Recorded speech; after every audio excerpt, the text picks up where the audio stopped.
जय शिवराय, जय ज्योती, जय सेवा, जय भीम सर्वांना. सर्वप्रथम 69व्या धम्मचक्र परिवर्तन दिनाच्या तमाम बंधू भगिनींना माझ्याकडून शुभेच्छा. मी डॉक्टर संजय घाटे. मी स्वतः पेशाने डॉक्टर सर्जन असून नुकताच महाराष्ट्र इंडियन मेडिकल असोसिएशनचा महाराष्ट्र राज्याचा उपाध्यक्ष म्हणून मी निवडून आलेलो आहो. त्याचबरोबर बहुजन समता पर्व व भारतीय ओबीसी महापरिषद ह्या बहुजनांच्या व ओबीसींच्या संघटनेचा मी जिल्हाध्यक्ष आहे व या माध्यमातून आम्ही सतत आपल्या सर्व बहुजन संघटनांचे व ओबीसी संघटनांचे विविध कार्यक्रम आम्ही आयोजित करीत असतो.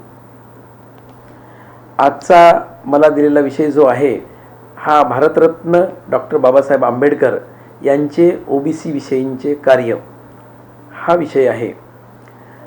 खरे पाहू जाता बाबासाहेबांनी कोण्या एका वर्गासाठी किंवा जात समूहासाठी कार्य केले म्हणजे त्यांनी असे म्हणणे म्हणजे त्यांनी जो संपूर्ण मानवजातीसाठी जे कार्य केलेले आहे त्यामध्ये शूद्र अतिशूद्र असो का शोषित दलित वंचित शेतकरी कामगार मजूर स्त्रिया ज्यामध्ये उच्चवर्णीय स्त्रियासुद्धा येतात ह्या सर्वांसाठी त्यांचे कार्य जे केलेले आहे ते दुर्लक्षित करून चालत नाही.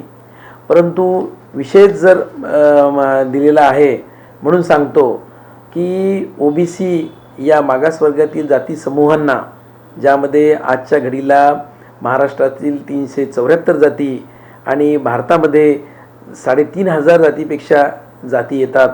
या समूहालाच ओबीसी म्हणजे इतर मागासवर्गीय ही ओळखच बाबासाहेबांनी दिली. कारण संविधान सभेमध्ये जेव्हा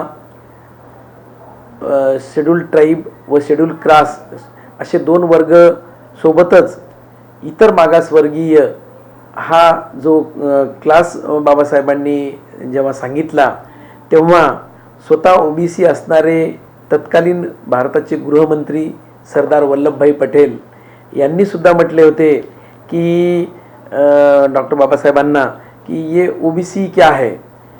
तर आपल्यासारख्यांची तर ती गतच वेगळी आहे. बाबासाहेबांचे ओबीसीवर किती प्रेम होते हे केवळ यामधूनच स्पष्ट होते की ओबीसीसाठींच्या ज्या विविध योजना आहे सुविधा आहे त्यासाठीचे 340 हे राज्यघटनेमध्ये कलम बाबासाहेबांनी आधी लिहिले आणि त्यानंतर 341 व 342 आदिवासी आणि दलितांसाठींचे कलम लिहिले गेलेले आहे. दुसरे उदाहरण सांगायचे म्हणजे स्वातंत्र्यपूर्व काळात आणि स्वातंत्र्योत्तर काळातसुद्धा बाबासाहेब असताना ओबीसीतील काही घटकांकडून गावकुसाबाहेरील दलितावर जेव्हा काही अन्याय व्हायचा जसे त्यांचे घरं जाळणे त्यांना मारापिट्या करणे आणि ते जेव्हा ही तक्रार घेऊन बाबासाहेबांकडे जायचे तेव्हा बाबासाहेब त्यांना म्हणायचे की तुम्ही प्रत्युत्तर का नाही दिले, तुम्ही ते अन्याय सहन का केला. कारण ते अन्यायाच्या विरोधात होते आणि अन्याय करणाऱ्याच्या विरोधात होते. परंतु कोण्या एखाद्या समाजद्रोहीमुळे तो ओबीसी का असेना संपूर्ण ओबीसी या समूहाला दोष न देता या मोठ्या समूहाला राज्यघटनेद्वारे आपण किती अधिकार देऊ शकतो हे बाबासाहेबांनी यासाठी अहोरात्र मेहनत केली आणि म्हणूनच 340 हे कलम ओबीसीसाठी त्यांनी लिहिले. ओबीसी आणि बाबासाहेब हे विषय आल्या म्हणजे राष्ट्रपिता महात्मा ज्योतिबा फुले राजश्री शाहू महाराज आणि बडोद्याचे सयाजीराव गायकवाड यांचा उल्लेख न झाला तर नवलच होईल.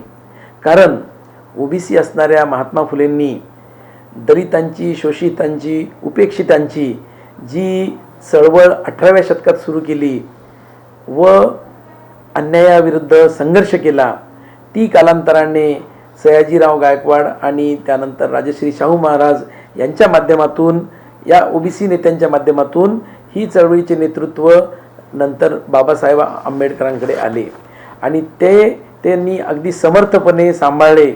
हे यावरूनच सिद्ध होते की दलित व आदिवासींसोबत राज्यघटनेमध्ये काम करत असताना त्यांनी ओबीसींना न्याय देण्यासाठी जेव्हा 340 कलम हे ओबीसीचे त्यावेळी सरकारने लागू नाही केले, त्याच्या निषेधार्थ बाबासाहेबांनी आपल्या मंत्रिपदाचा राजीनामा दिला. हे त्यांचे ओबीसी विषयींचे प्रेम आहे. बाबासाहेबांना माहीत होते की आजचा हा ओबीसी आहे हा अंधश्रद्धाळू, देवभोळेपणा असणारा, रूढी परंपरेमध्ये, बुवाबाजीमध्ये आणि ब्राह्मणवादी सण आणि उत्सवामध्ये गुरफटलेला आहे.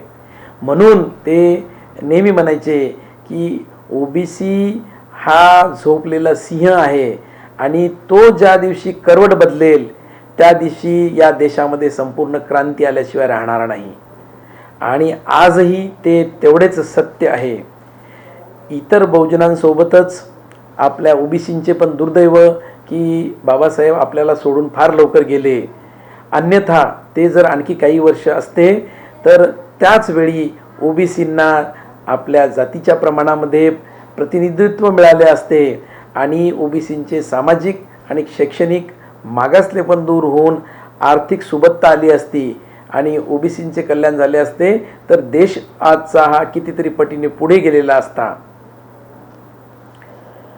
आज सुद्धा आमच्या काही ओबीसीमध्ये गैरसमज आहे की बाबासाहेबांनी केवळ आदिवासी आणि शेड्यूल्ड कास्ट आणि शेड्यूल्ड ट्राईब साठीच आरक्षणाची तरतूद केली.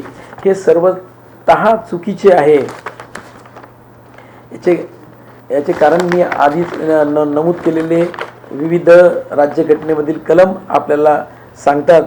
आणि बाबासाहेबांनी दिलेले जे 340 कलम आहे ते 341 आणि 342 सोबत जर लागू झाले असते तर आज शासन आणि प्रशासनामध्ये ओबीसींची संख्या ही प्रमुख घटक राहिलेला असता.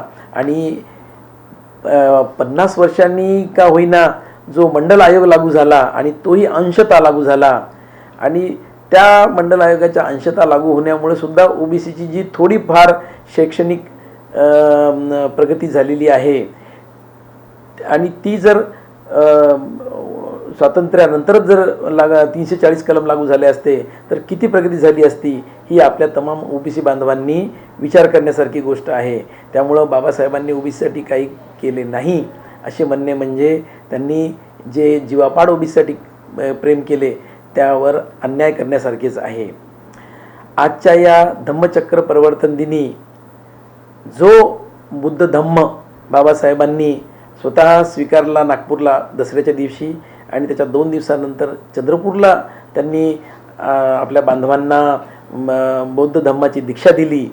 तो बौद्ध धम्म हा ज्या महामानव गौतम बुद्धांनी स्थापन केला ते गौतम बुद्ध म्हणजे स्वतः ओबीसी होते. आणि म्हणूनच बाबासाहेबांनी केवळ ओबीसीवर प्रेमच केले नाही तर ते स्वतः ओबीसी मय म्हणजे बुद्धमय झाले. आणि हा अशा प्रकारचा त्यांचा तो ओबीसीची जो संबंध आहे बाबासाहेबांचा तो अत्यंत जिव्हाळ्याचा आहे.